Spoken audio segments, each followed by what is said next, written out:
जय हिंद जय भारत। नमस्कार दोस्तों साथियों, आज हम लोग चर्चा करने जा रहे हैं नेशनल इमरजेंसी। तो क्या है नेशनल इमरजेंसी? तो देखिए, हमारा ये जो देश है भारतवर्ष, इसमें इमरजेंसी केंद्र सरकार लगा सकती है। तो ये कब कब लगा सकती है? तो एक तो है नंबर 1 कि युद्ध की स्थिति में, यानी कि अगर कोई बाहरी जब आक्रमण होता है देश पर, तब उस समय इमरजेंसी लगाया जाता है। यानी कि अगर भारत चाइना वार हो जाए, लड़ाई हो जाए, भारत पाकिस्तान अगर लड़ाई हो जाए, तो उस समय युद्ध की स्थिति है, तो उस समय नेशनल इमरजेंसी रहती है। फिर उसके बाद अगर इकोनॉमिक क्राइसिस हो जाए, यानी कि भारत की अर्थव्यवस्था पूरी तरह से ठप हो जाए, पूरे इकोनॉमिक क्राइसिस आ जाए, तो उस समय नेशनल इमरजेंसी लग सकता है। और तीसरा है आंतरिक अशांति। अगर है ना भारत की आंतरिक अशांति, भारत में शांति अगर भंग हो जाए, देश में अगर शांति नहीं रहे, शांति पूरी देश की चरमरा जाए, भंग हो जाए, आंतरिक अशांति जब हो जाए, पूरे देश में फैल जाए, अराजकता फैल जाए, तो उस समय इमरजेंसी लगाया जाता है। तो देखिए, तो एक तो हो गया कि युद्ध की स्थिति में, तो युद्ध की स्थिति में तो स्वाभाविक है कि लग ही जाएगा। अगर इकोनॉमिक क्राइसिस हो जाए, अर्थव्यवस्था पूरा ठप हो जाए, तो लगेगा। लेकिन जब है ना 1975 में 25 जून 1975 को, यानी कि 25 जून 1975 को देश में इमरजेंसी लागू की गई। तो ये है ना कौन लागू किया? तो ये श्रीमती इंदिरा गांधी, जो समय भारत की प्रधानमंत्री थी। तो उन्होंने 25 जून 1975 को देश में इमरजेंसी लागू कर दिया गया। तो कारण क्या बताया? कि देश की शांति भंग हो गई है, देश में पूरा अराजकता फैल गया है, यानी कि देश में अब शांति नहीं रही, पूरा अराजकता का माहौल हो गया है। ये कारण बता के देश में नेशनल इमरजेंसी लागू कर दिया गया। तो देखिए, ये क्या हुआ, ये बहुत ही लोग का, पब्लिक है ना, फंडामेंटल राइट पूरा सीज कर लिया गया। उसमें लोगों को कठिन यातनाएं, पब्लिक को, जनता को सब दिया गया। तो उसके कारण में हम लोग अभी चर्चा करने जा रहे हैं कि किस लिए इंदिरा गांधी ने 25 जून 1975 को देश में इमरजेंसी लागू किया। उसके बारे में हम लोग चर्चा करने जा रहे हैं। देखिए क्या हुआ कि बात के अंदर में जाइए तो ये हुआ कि 1971 में बांग्लादेश का निर्माण हुआ। अब तो सब जानते हैं, ये जो भारत पाकिस्तान हुआ, फिर 1971 में बांग्लादेश का निर्माण हुआ। और फिर 1971 में ही लोकसभा का चुनाव हुआ। अब लोकसभा का चुनाव हुआ तो उसमें इंदिरा गांधी की कांग्रेस पार्टी लगभग है ना 350 सीट जीत गई। यानी कि जब 1971 में लोकसभा का चुनाव हुआ तो इंदिरा गांधी भारी बहुमत से चुनाव जीती। उसमें इंदिरा गांधी को इंदिरा इज इंडिया, माँ दुर्गा, इंदिरा गांधी को दुर्गा की उपाधि दी गई, आयरन लेडी की उपाधि दी गई। किसको? इंदिरा गांधी को। यानी कि वो उसने बांग्लादेश का निर्माण किया था, कौन? इंदिरा गांधी ने करवाया था। तो इसीलिए उसको माँ दुर्गा का दर्जा दिया गया, iron lady, India is Indira, और इंदिरा इज इंडिया का ऐसे कह के लोग बोलता था। उनका चमचा सब है ना, कांग्रेसिया सब बोलता था India is Indira is India. अब 1971 का जब लोकसभा चुनाव हुआ तो कांग्रेस पार्टी को भयंकर बहुमत मिला, 350 सीट जीत गई, मेंबर ऑफ पार्लियामेंट जीत गया। तो इंदिरा गांधी का तो पूरा ये हौसला पूरा बुलंद हो गया पूरे कांग्रेस पार्टी का। और कांग्रेस पार्टी तो आप जानते हैं पूरे चमचों का पार्टी है, बोलता था सब इंडिया इज इंदिरा और इंदिरा इज इंडिया। अब उसके बाद पूरा तो ये हो गया। इंदिरा गांधी का बेटा था कौन? संजय गांधी। अब संजय गांधी पूरे घमंड में आ गया कि बोला कि पूरा देश का हम ही करता धरता है, हम जो चाहेंगे सो जो इंदिरा गांधी कहेगी वही सही होगा। अब ये पूरे घमंड में आ गया, अब जो मन में आया सो करने लगा। इसी के कारण क्या हुआ, जब 1971 में चुनाव तो भारी बहुमत से जीत गई, लेकिन घमंड में आके जब काम करने लगी इंदिरा गांधी और उसका बेटा संजय गांधी, तो फिर क्या हुआ कि धीरे धीरे क्या हुआ, कुछ दिनों के बाद देश में भयंकर भ्रष्टाचार फैल गया। यानी कि 1974-75 आते आते 1971 में चुनाव हुआ, फिर 3-4 साल के बाद देश में धीरे धीरे क्या हुआ, देश में पूरा भयंकर भ्रष्टाचार फैल गया, बेरोजगारी बेतहाशा हो गई, बेरोजगारी, भ्रष्टाचार हो गया, चोरी बेईमानी ये सब होने लगा। और फिर उसके बाद है ना ये है ना देश में महंगाई काफ़ी बढ़ गया। तो ये महंगाई काफ़ी बढ़ गई, भ्रष्टाचार पूरा देश में फैल गया। और फिर है ना यानी कि भ्रष्टाचार पूरे देश में भ्रष्टाचार भयंकर फैल गया, महंगाई बढ़ गई और बेरोजगारी भी काफ़ी चरम पर था। तो इसीलिए है ना लोग परेशान हो गए, छात्र उग्र हो गए। और इसी के कारण गुजरात में और बिहार में छात्र आंदोलन होने लगा। तो किस लिए? बेरोजगारी के विरोध में। क्या कि इतना बेरोजगारी हो गया था, तो उसके लिए उसके विरोध में है ना सो छात्र लोग सड़क पर उतर गए, छात्र आंदोलन होने लगा, कहाँ, बिहार में, फिर गुजरात में। तो ये लोग छात्र सब सड़क पर उतर गए, बेरोजगारी भयंकर थी, महंगाई चरम पर हो गया था, भ्रष्टाचार पूरे देश में फैल चुका था, सरकारी मशीनरी का पूरा भयंकर दुरुपयोग होता था, कांग्रेस उसके नेता लोग ये सब भ्रष्टाचार में लिप्त हो गए थे, पूरा एकदम ये हो गया था। इसी बीच है ना सो जब 1971 का लोकसभा चुनाव हुआ था, तो 1971 का जो लोकसभा चुनाव हुआ था उसमें इंदिरा गांधी लोकसभा का चुनाव कहाँ से लड़ी थी? रायबरेली से। उत्तर प्रदेश में रायबरेली एक लोकसभा क्षेत्र है जहां से इंदिरा गांधी चुनाव लड़ी थी, और उसके विपक्ष में थे कौन? राजनारायण। तो ये राजनारायण थे, वो सोशलिस्ट जनता पार्टी के नेता थे, और है ना सो ये इंदिरा गांधी के विरोध में लड़े थे राजनारायण। तो जब है ना, लेकिन जब 1971 का चुनाव हुआ तो इंदिरा गांधी भारी बहुमत से रायबरेली से इंदिरा गांधी लोकसभा का चुनाव जीत गई, राजनारायण हार गए। अब हालांकि राजनारायण चुनाव तो हार गए, लेकिन उस चुनाव हारने के बाद राजनारायण इलाहाबाद हाईकोर्ट चले गए। इलाहाबाद हाईकोर्ट में चले गए और उन्होंने इंदिरा गांधी पर आरोप लगाया, यानी कि राजनारायण जब चुनाव हार गए तो इलाहाबाद हाईकोर्ट चले गए और उन्होंने इंदिरा गांधी पर आरोप लगाया कि इंदिरा गांधी ने चुनावी धांधली करके ये इलेक्शन जीता है। जो 1971 का लोकसभा चुनाव जो इंदिरा गांधी ने जीता है, ये भयंकर चुनावी धांधली करके जीता है, सरकारी मशीनरी का दुरुपयोग किया। यानी कि उस पर राजनारायण ने आरोप लगाया इंदिरा गांधी पर कि पूरा सरकारी मशीनरी का पूरा भयंकर दुरुपयोग करके लोकसभा का चुनाव जीता है। डीएमएसपी को अपने पक्ष में करके वहाँ के रायबरेली के जो डीएमएसपी थे उनको अपने पक्ष में कर लिया और चुनाव जीतने के लिए डीएमएसपी की मदद ली। यही नहीं, जिस समय चुनाव हो रहा था उस समय इंदिरा गांधी ने जितना जो तय सीमा था पैसा खर्च करने का, जब चुनाव होता है तो लोकसभा का जो प्रत्याशी होता है उसको एक तय सीमा रहता है कि इतना सीमा तक ही आप पैसा खर्च कर सकते हैं, इससे ज़्यादा नहीं। लेकिन ये राजनारायण ने आरोप लगाया कि इंदिरा गांधी ने तय सीमा से ज़्यादा पैसा धन का ये उपयोग किया है चुनाव जीतने के लिए। और यही नहीं, यहाँ के रायबरेली के डीएमएसपी को भी अपने पक्ष में करके चुनाव में जीतने के लिए उससे मदद ली।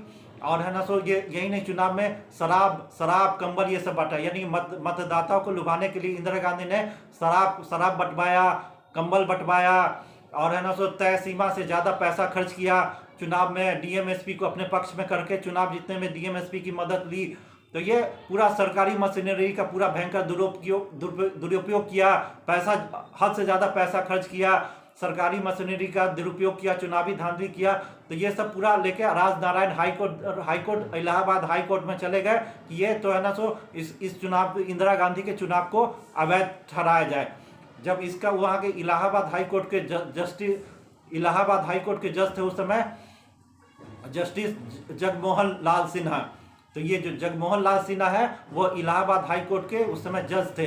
तो जब उन्होंने फाइनल जजमेंट सुनाया तो उन्होंने पाया कि ये जो इंदिरा गांधी जो चुनाव 1971 का लोकसभा का चुनाव जीती है, इस चुनाव में सरकारी मशीनरी का भयंकर दुरुपयोग किया, पैसा का हद से ज़्यादा पैसा खर्च की, यानी तय सीमा से ज़्यादा पैसा खर्च किया, चुनावी धांधली की, और ये चुनावी धांधली करके यह ना इंदिरा गांधी चुनाव जीती है। इसलिए ये जस्टिस जगमोहन लाल सिन्हा ने इंदिरा गांधी की जो चुनाव जीती थी रायबरेली से उसको अवैध ठहरा दिया, यानी कि इंदिरा गांधी का जो लोकसभा चुनाव जीती थी 1971 में, उस चुनाव को अवैध ठहरा के इंदिरा गांधी के चुनाव को रद्द कर दिया। और यही नहीं, इंदिरा गांधी पर 6 साल के लिए चुनाव नहीं लड़ सकती है का फैसला सुना दिया। तो आप समझे ना, वहाँ की जो इलाहाबाद हाईकोर्ट का जो जज थे जगमोहन लाल सिन्हा, उन्होंने पहले तो इंदिरा गांधी के चुनाव को रद्द किया, बोला कि ये है ना सो अवैध तरीके से चुनाव जीती है, और दूसरा कि इंदिरा गांधी को चुनाव लड़ने के पर 6 साल का बैन लगा दिया।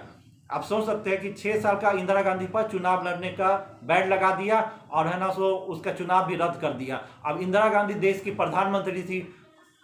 प्रधानमंत्री थी, अब उसका है ना सो चुनाव भी रद्द हो गया है कि मेंबर ऑफ पार्लियामेंट नहीं रही, और 6 साल के लिए ये भी फैसला सुना दिया कि अब 6 साल तक ये चुनाव नहीं लड़ सकती है।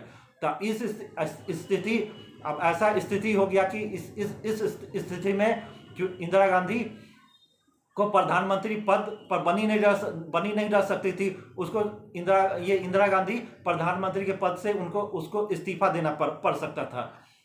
क्या कि अब तो वो मेंबर ऑफ पार्लियामेंट भी नहीं रही और 6 साल तक चुनाव भी नहीं लड़ सकती थी। तो इसीलिए अब है ना सो ये हो गया कि है ना सो अब इंदिरा गांधी को अपने पद से, प्रधानमंत्री के पद से अब इस्तीफा देना पड़ेगा।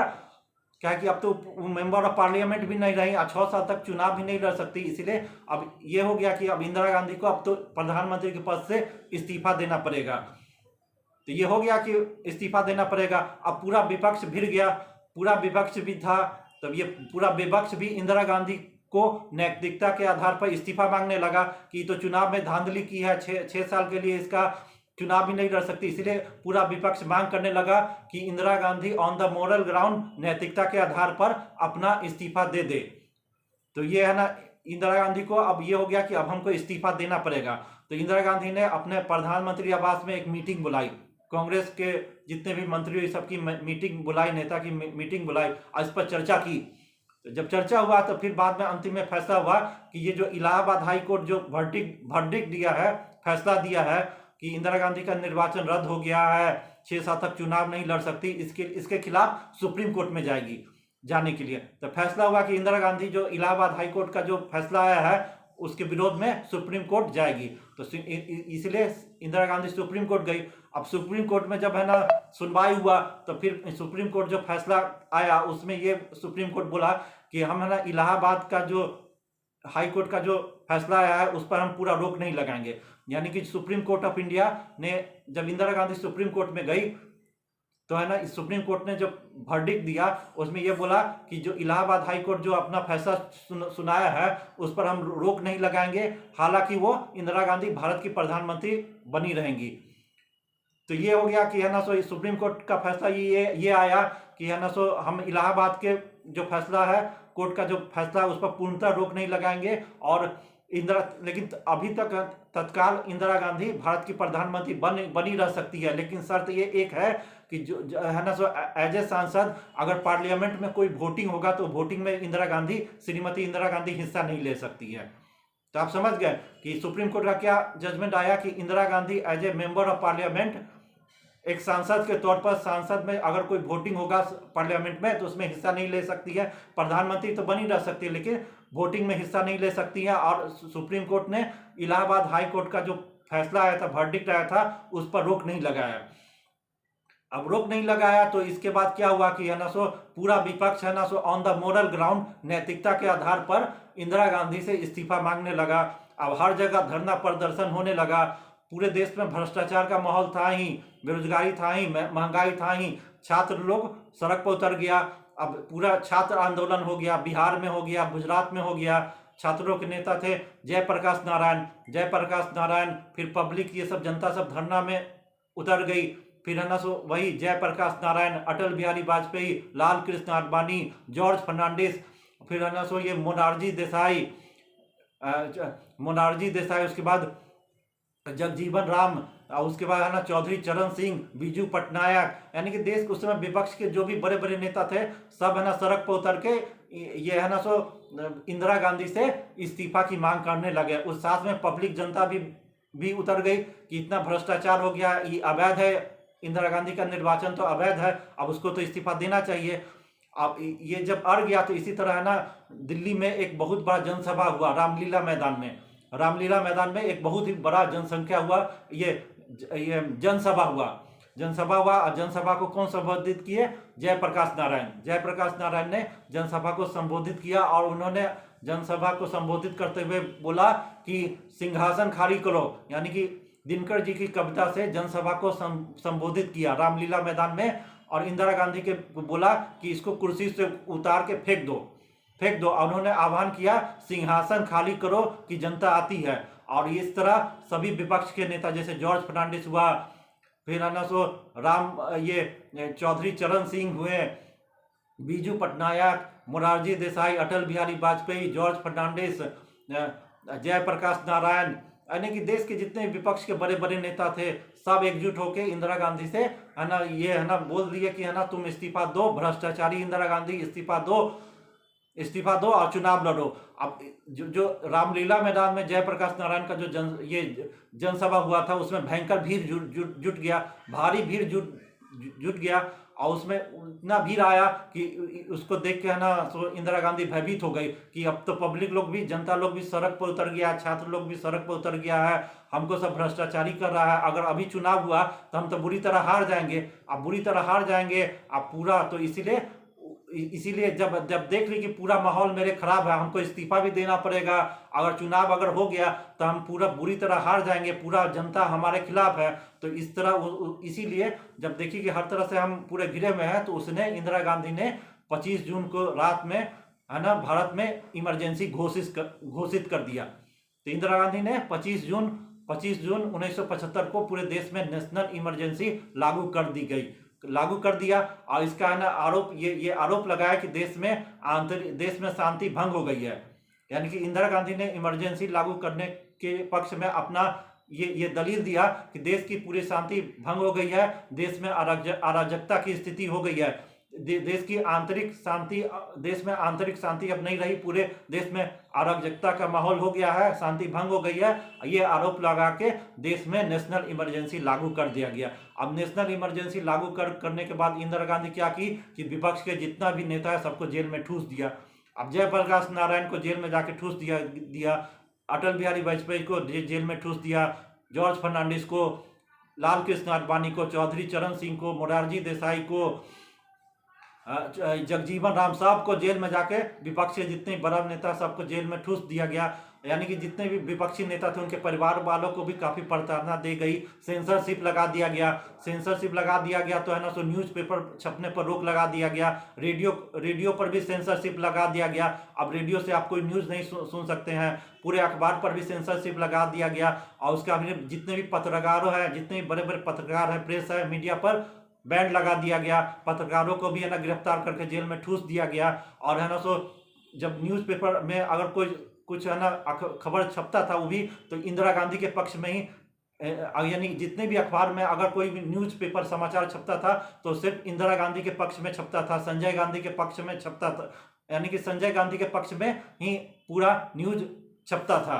तो इस तरह आप देखिए कि इमरजेंसी लागू कर दिया गया, तो जितने भी विपक्ष के बड़े बड़े नेता थे सबको जेल में ठूस के काफी प्रताड़ना किया गया ना। तो ये इमरजेंसी लागू करने के बाद है ना लोगों का फंडामेंटल जो राइट था सबका छीन लिया गया।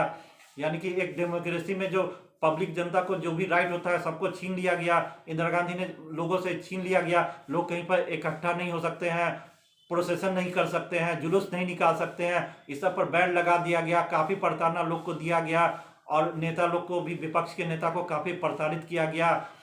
तो ये काफी है ना सो ये हो गया, जिसके कारण लोग उग्र हो गया। और ये इमरजेंसी जब 25 जून 1975 को इंदिरा गांधी ने जब इमरजेंसी लागू किया तो ये कितने दिन तक रहा 21 माह तक ये पूरे देश में नेशनल इमरजेंसी इंदिरा गांधी ने लागू किया। और जब इसका हर जगह से काफी विरोध होने लगा, इंदिरा गांधी सोची थी कि इमरजेंसी लागू कर देंगे तो कुछ शांत हो जाएगा, शांत नहीं हुआ, और भी विरोध हो गया, लोग उग्र हो गया, छात्र आंदोलन हो गया, पूरे देश में छात्र आंदोलन हो गया।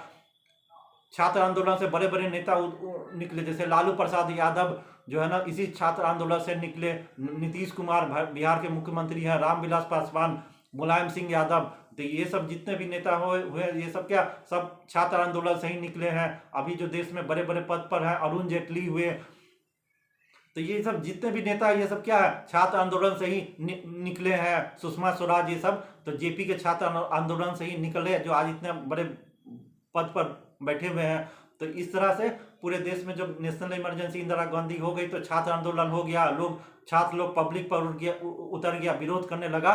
तो अंत में थक के 21 महीना तक ये इमरजेंसी रहा। उसके बाद इंदिरा गांधी इमरजेंसी हटा ली और उसका फिर चुनाव हुआ। अब फिर चुनाव हुआ तो पूरा विपक्ष एकजुट होकर चुनाव लड़ा, जनता पार्टी बना। अब पूरा विपक्ष है ना एकजुट होकर चुनाव लड़ा, जनता पार्टी है ना एक दल बना। अब पूरा विपक्ष एकजुट हो गया और उस चुनाव में जब है ना इमरजेंसी के बाद जब 1977 में चुनाव हुआ तो उसमें जनता पार्टी भारी बहुमत से जीती और इंदिरा गांधी हार गई। इंदिरा गांधी रायबरेली से इंदिरा गांधी जो थी रायबरेली से चुनाव हार गई, संजय गांधी अमेठी से चुनाव हार गया, मैंने कि इंदिरा गांधी और उसका बेटा संजय गांधी ये सब भी हार गया। अब पूरा जनता पार्टी का जीत हो गई। अब मोरारजी देसाई देश के प्रधानमंत्री बने, अटल बिहारी वाजपेयी देश के विदेश मंत्री बने, लाल कृष्ण आडवाणी सूचना प्रसारण मंत्री बने। तो इस तरह है ना, जगजीवन राम भारत के उप प्रधानमंत्री बने। तो ये सब इस तरह का घटना चक्र हुआ था, जिसमें जो इंदिरा गांधी ने नेशनल इमरजेंसी लागू किया, बहाना बनाया कि देश में आंतरिक अशांति फैल गई है और पूरा ये भ्रष्टाचारी इंदिरा गांधी चाहती थी कि अपने वंश का ही शासन पूरे देश में चले। वही प्रधानमंत्री बने और उसके बाद उसका बेटा संजय गांधी प्रधानमंत्री बने, राजीव गांधी बने, राहुल गांधी बने। तो इसलिए इमरजेंसी लागू किया था कि पूरे देश का है ना सो डेमोक्रेसी को है ना एकदम क्रैश कर दिया गया, लोकतंत्र का हनन किया देश में इमरजेंसी लागू करके। लोगों का फंडामेंटल राइट्स है ये सब छीन लिया गया, प्रेस पर बैन लगा दिया गया, पत्रकारों को जेल में ठूस दिया गया, काफी प्रताड़ना ये सब देके एक तरह से तानाशाह के रूप में इंदिरा गांधी जो काम की, ये काफी निंदनीय काम की। और यही इमरजेंसी है ना, आज भी 25 जून है, इसी दिन इंदिरा गांधी ने आधी रात को इमरजेंसी लागू किया। यानी कि आधी रात को जो उस समय के राष्ट्रपति थे फखरुद्दीन अली अहमद, उसमें आधी रात को है ना सो उस पर साइन किया, इमरजेंसी पर साइन करवाया। यानी कि इमरजेंसी पर फाइनल दस्तखत कौन करता है? भारत के राष्ट्रपति। तो उसमें राष्ट्रपति कौन थे? फखरुद्दीन अली अहमद। अब ये इंदिरा गांधी ने इमरजेंसी का फैसला कब लिया? 25 जून को आधी रात को राष्ट्रपति फखरुद्दीन अली अहमद के पास इमरजेंसी का लेटर भेजा कि इस पर साइन करो। और वो राष्ट्रपति थे फखरुद्दीन अली अहमद, एक नंबर के चमचा राष्ट्रपति थे इंदिरा गांधी के। आधी रात को उस पर इमरजेंसी के लेटर पर साइन किया। तो देखिए इस तरह पूरा है ना देश में लोकतंत्र का गला घोटा गया, हनन किया गया और पब्लिक का फंडामेंटल राइट्स ये सब सीज करके है ना एक तरह से तानाशाह के रूप में भारत पर शासन करने का पूरा ये योजना था इंदिरा गांधी का, उसका बेटा संजय गांधी का। अब पूरा भ्रष्टाचारी ये परिवार है, नेहरू गांधी परिवार। तो धन्यवाद।